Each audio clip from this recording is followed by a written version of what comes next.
Okay, hang on. I need a bit more. Need a bit more purchase. Okay, the first song. Hang on. Look. Don't be laughing at me. Tony might be watching right now.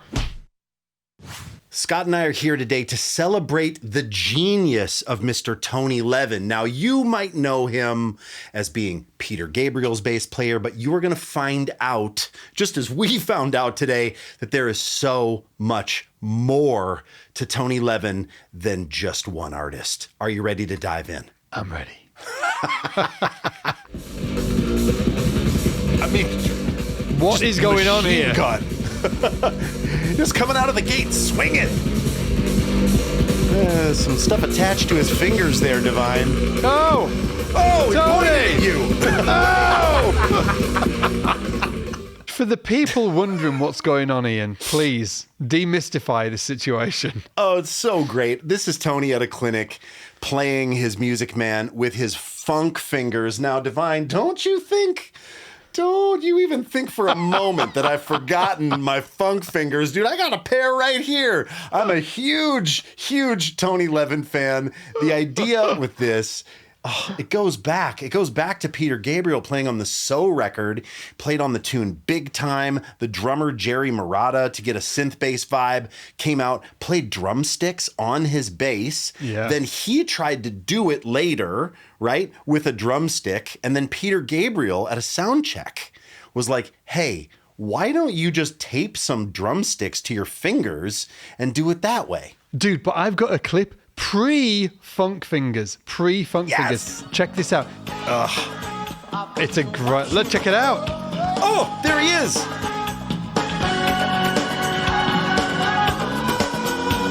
Oh. So his hands are Sounds sort of great like with- on top of the bass, isn't it? Yes. He sounds great with just one drumstick, actually. Man, he sounds great. You know who might sound great? Huh? What about... Or not. Yeah, is he playing with the tip of the stick? Yeah. Okay, hang on. I need a bit more. Need a bit more purchase. Don't be laughing at me. Tony might be watching right now, figuring that I'm his next sub. Right? Tony. That's right. I can get better at this. Don't you worry, mate.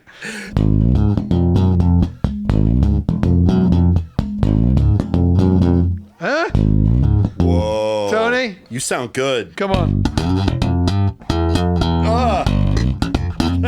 It sounds so bad. Every now and again, I'll get one that sounds okay. Oh! Oh, baby. Okay.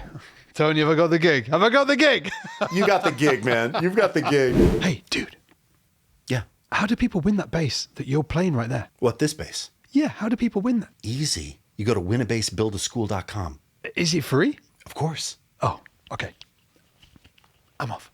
See ya. Okay, swiftly moving on. So we were planning to make this video, and Ian was like, I kind of got the vibe that if there was just one clip that he wanted to be in this video, it had to be this. I was like, this must be really cool. And he showed me it, and I was like, it had to be this clip.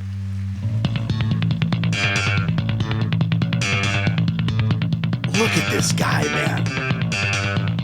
And listen to this guy. Listen, I'm going to rewind it. But first of all, I've just got to say, I think that I like Tony Levin just a little bit more because he's a buff, bald man. And I think that, I just think... look at that. Incredible. Oh! Look at that pose. Power stance. He's got the crimson bass on. Yeah. So cool. Okay, as we were. What the hell's going on, Divine? I don't know. Oh!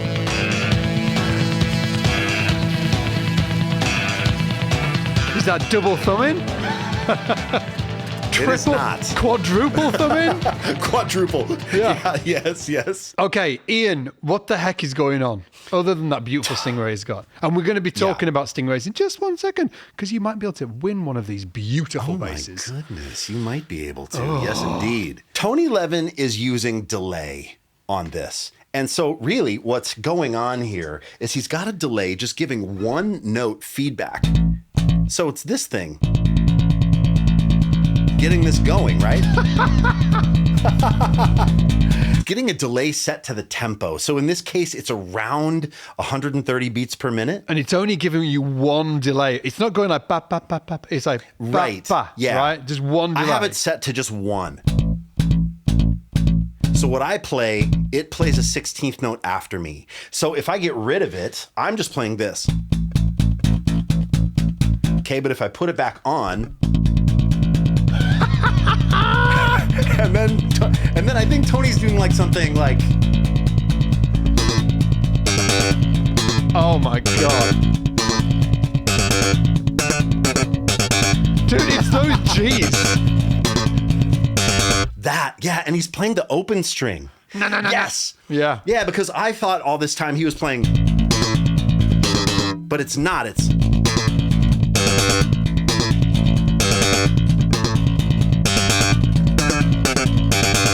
Right? Now, if I turn the delay off, this is what it is.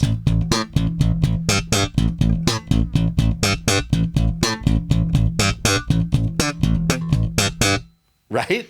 Tony Levin is my hero. So cool. And it's strange to think, like, you look at him now and you think, okay, all of the artists he's played with, you know, all of the obvious ones, and then there's the other stuff like King Crimson and his fusion projects that he does. And then researching Tony for this video, I found all of these videos and I was like, oh, there's like all of this other sort of like more depth that I had no clue even existed. So this next clip is the Chuck Mangione Quartet, 1972, with Tony. You know, he's transitioning into his best stage here, fully bald, like, you know, like I'm a man of the bald man. P-bass. And he sounds incredible. Yes.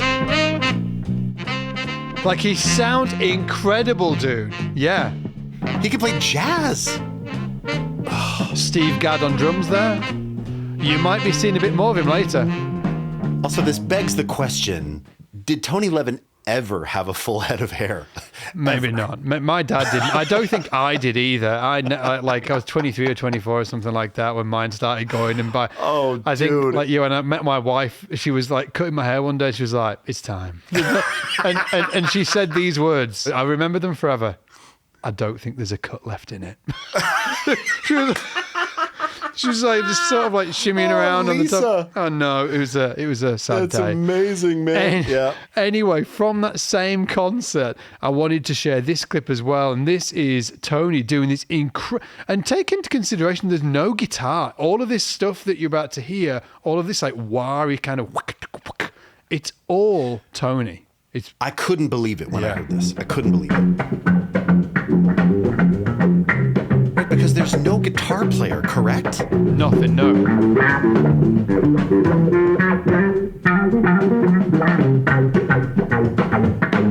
Is he playing a wah? Divine, stop it, pause. Do we need to see whether he's playing a wah? I need you to zoom in on that foot, dude, because I thought it was maybe an Ottawa envelope filter.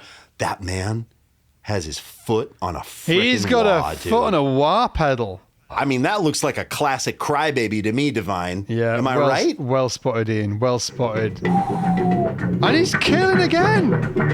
Killing. Check this bit out. Coming up, he does this really cool bit with these thirds.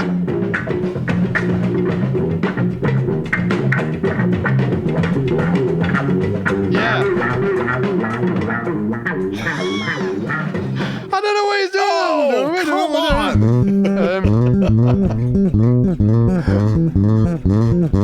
Something like that.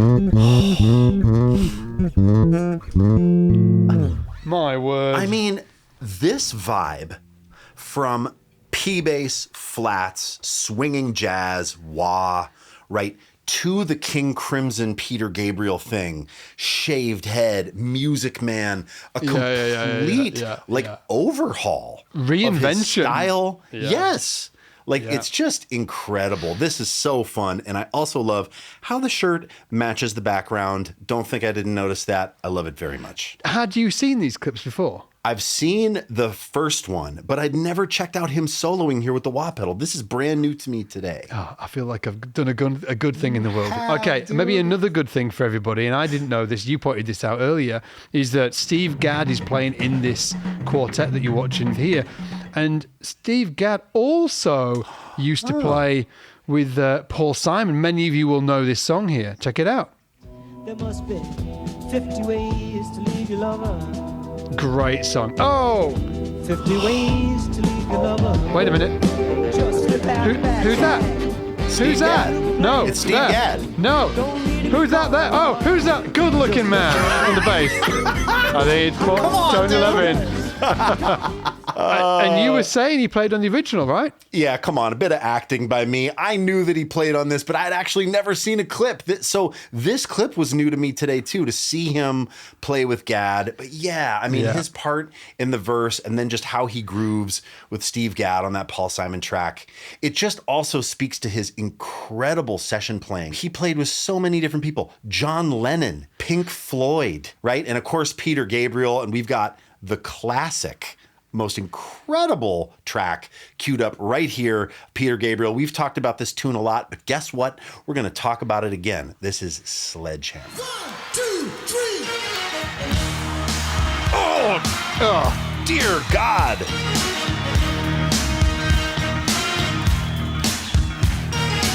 So cool. Yeah. Stingray just sounds huge. Yeah.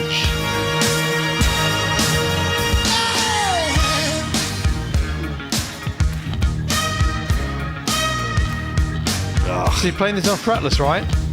Yes. You could have a steam train if you just lay down your tracks. You could have Would you allow me, Scott Devine, to tell this properly? Because I have told the story of this and the signal chain and all this a billion times for SBL, but I've never quite gotten it right. Oh, so will you allow me? Absolutely, yeah. So the story goes, they're doing so, they're packing up, and this was the last tune they recorded. And it was that classic idea of Peter Gabriel saying, hey, I have this other idea. Before we roll, could we just try this? And it became Sledgehammer. And Tony was playing not actually a StingRay, but a Cutlass, a Music Man Cutlass. And I believe the Sabre version, a Sabre Cutlass fretless, playing it with a pick. He did have an OC2 on the floor, octave pedal, and then Daniel Lanois, who produced this record, maybe added the chorus. Maybe that was on Tony's side. Could have been Daniel Lanois, but they also compressed it to high hell, and it became this unbelievable sound, right? So all you need to do to get this sound is get a StingRay, crank up those knobs, crank up a compressor, turn on octave, chorus. I know this isn't fretless, but also Tony's doing this with a bunch of upstrokes. He plays. Oh.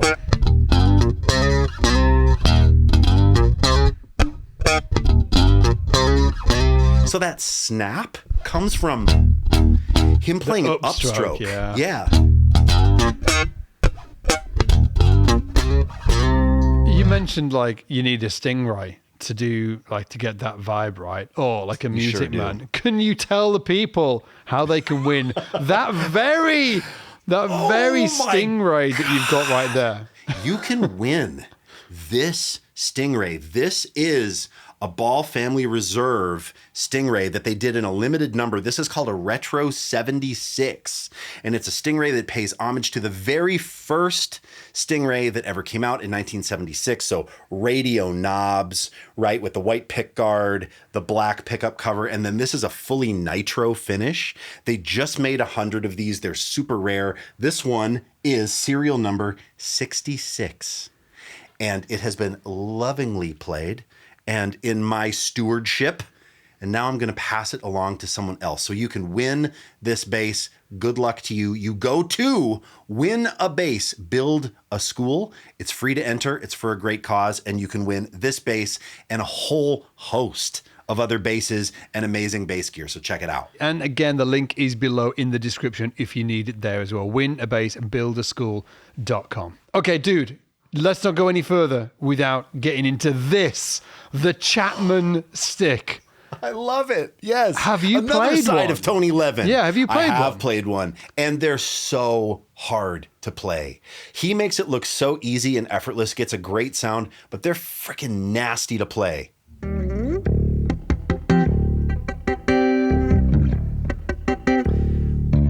They just have such a cool, like, percussive attack. Yeah.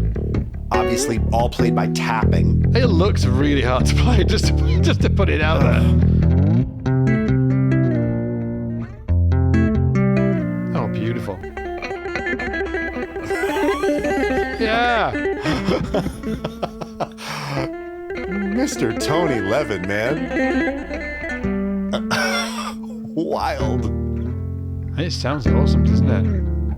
This is an instrument, too, that he obviously played with King Crimson. He played it in Liquid Tension Experiment. And he also played it with Peter Gabriel. And he said that Peter Gabriel was the first artist that actually encouraged him to play that. Like, he played this on Shock the Monkey. It's a classic Gabriel track.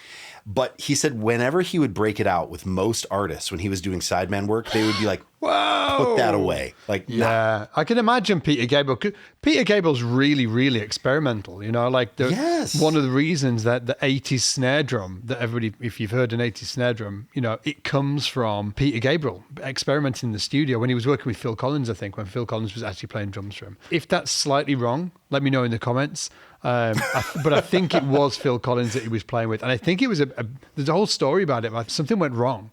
It wasn't, they didn't mean to do it. They did something slightly differently in the studio and it ended up finding that 80s snare drum sound. Anyway, with that, we've got another great story here as well that Ian's going to tell about diapers or nappies. If you don't know what a diaper is in the UK. And it's all got to do with this song right here. Peter Gabriel and Kate Bush. This is one of my favorite sounds of his of all time. The chords. Oh, like, nice. he's the whole thing. You know? Yeah. He's like a piano in this tune. Now, this is obviously Tony playing that same bass line, but there's one key missing thing from this equation. That's right. Yeah. By the way, just side note, this bass looks outrageous. It looks like it's been in a house fire. I think it though. was burned. Really? Yes.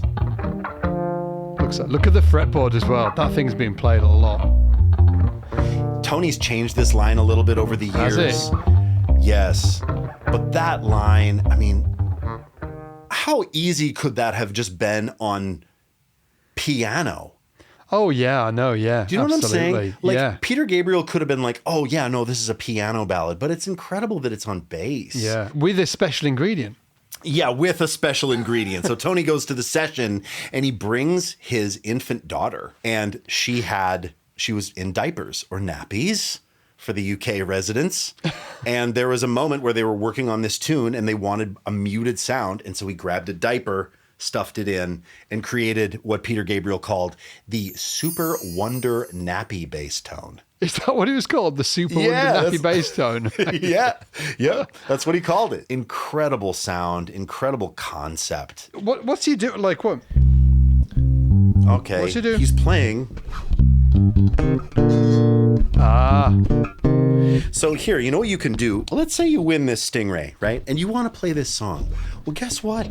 This Stingray's got you covered because it has mutes built into the bridge. Oh. So I'm gonna unscrew these bridge mutes right now. And I don't have a diaper handy, but I do have these mutes. So let's check this out here.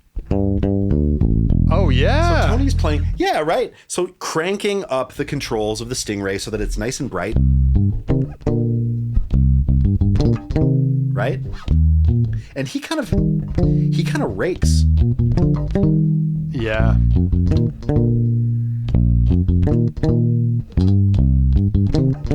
That's a really great line. It's such a good line. Yeah. And you guys, of course, we have all this stuff down for you in the description. We've got a workbook, all the tab and notation. You can grab it for free if you want to learn these lines for yourself. Okay, so this next track that we're going to check out is something that Ian was very passionate about getting in this video. He was like, we cannot do this video without talking about this. And I only know a smidge of the story. I got this record. This is Yes, Union, the great Chris Squire, of course, who's played in Yes from the beginning until he passed away. And I got this record and fell in love with Chris Squire's bass playing until I found out it was actually Tony Levin. I wonder how many Yes fans are out there that actually think it's Chris Squire playing on this record. No, I think Chris Squire played on 1 or 2 tunes, but Tony played on the bulk of the record, and you can hear him. He is so distinctly Tony on this tune. Check it out. This is Shock to the System. His bass is hot in the mix, too. Yeah.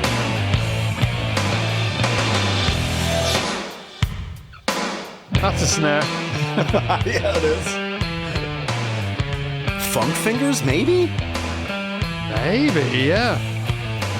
Just so great. Listen to this thing, the low B. Oh, 5-string Stingray. This is an incredible record. And I swear to you, man, I heard this thing and I was like, Chris Squire is killing it. Like I've never heard. I'm like, listen to that 5-string. I just assumed it was Chris Squire with a pick. hey, and can you play it? I think so. Here, let me try it.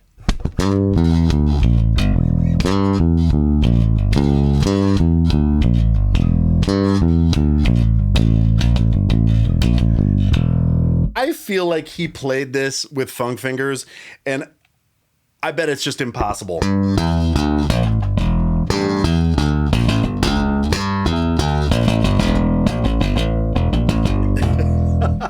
Hang on, Tony might be watching. Get it, Divine? Yes!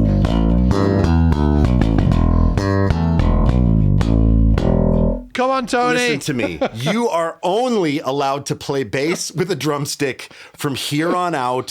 I want it for you. You sound freaking great. It drives me crazy, and I love you for it. Oh, thank you, mate. We are huge Tony Levin fans here at SBL, but there are so many other bass players that need to have the SBL light shown on their genius. So in the comments, who are we missing? Who are we leaving out? I know there's some big names. Let us know. We definitely want to make those videos for you. Thank you so much for coming on this journey with us. As always, hit like and subscribe. Give us some love down below in the comments as well. And we'll see you next time around. Take it easy. Bye.